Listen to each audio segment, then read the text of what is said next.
Nah, wanita yang tidak perawan ini artinya dia sudah pernah melakukan perbuatan zina, perzinahan, atau bahasa masa kininya ya free sex lah ya, seks di luar nikah. Nah, di Yohanes pasal yang ke-8 ini ada sebuah cerita dari firman Tuhan. Ketika Tuhan Yesus datang ke Bukit Zaitun, seperti biasa orang-orang berbondong-bondong mendatangi Tuhan Yesus, ingin mendengarkan apa yang Tuhan Yesus katakan.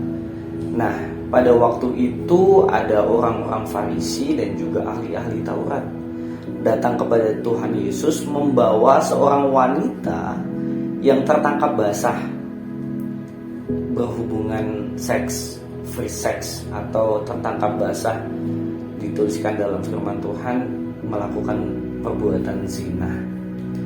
Kemudian ahli-ahli Taurat dan orang Farisi tersebut ingin mencari tahu pandangan Tuhan terhadap peristiwa tersebut itu bagaimana. Tetapi sebelum Tuhan memberikan pandangan, mereka sudah memberikan clue nih. Mereka sudah memberikan beberapa perkataan kepada Tuhan. Mereka berkata bahwa pada zamannya Musa nih, ketika melihat perbuatan seperti itu, kejadian seperti itu, Musa dalam hukum Taurat menyuruh untuk merajam batu baik wanita atau pria yang melakukan perbuatan zina. Lalu kemudian setelah Tuhan Yesus mendengar perkataan orang-orang Farisi dan juga ahli-ahli Taurat, apakah Tuhan juga menyuruh mereka untuk melakukan hal yang sama? Tentu saja tidak.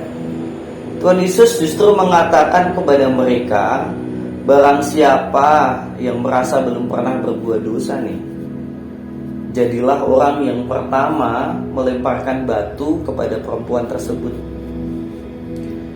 Lalu apa yang terjadi? Satu persatu dari mereka pergi meninggalkan perempuan itu.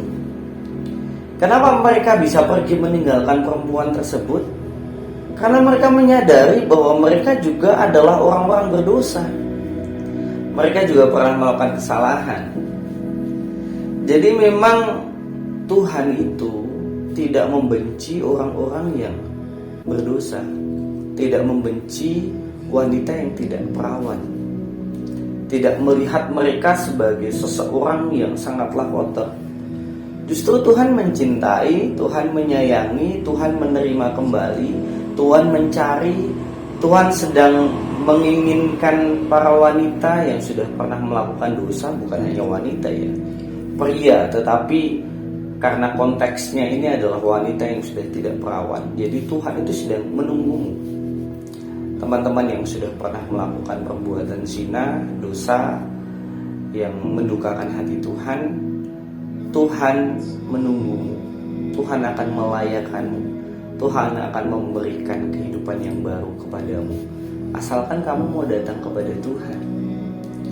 Jadi pandangan Tuhan terhadap wanita yang pernah melakukan dosa, perzinahan, Tuhan tidak membencimu, tetapi Tuhan membenci dosamu.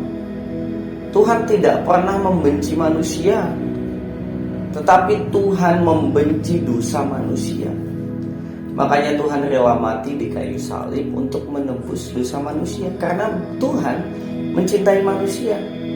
Kalau Tuhan tidak mencintai manusia, Dia tidak akan menebus dosa manusia.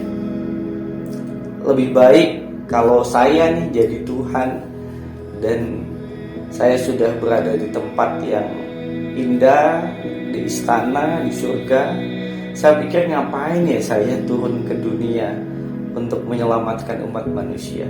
Tapi sayangnya Tuhan bukan saya. Tuhan adalah kasih.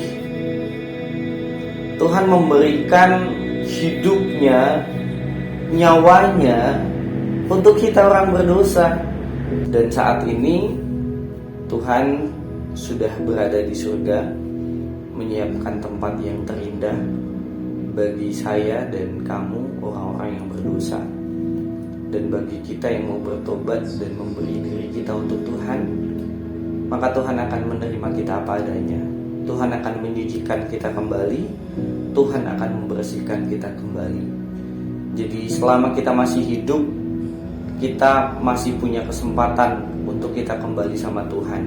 Tetapi bukan berarti bahwa kita bisa seenaknya saja hidup selama kita masih hidup. Ingat, kita tidak tahu kapan kita dipanggil Tuhan. Kita tidak tahu kapan waktu kita habis di dunia ini, karena kita hidup di dunia ini sangatlah sementara sekali.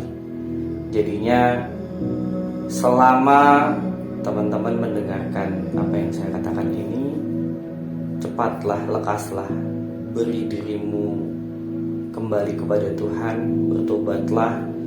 Ini adalah waktu yang terbaik supaya kamu segera dipulihkan oleh Tuhan.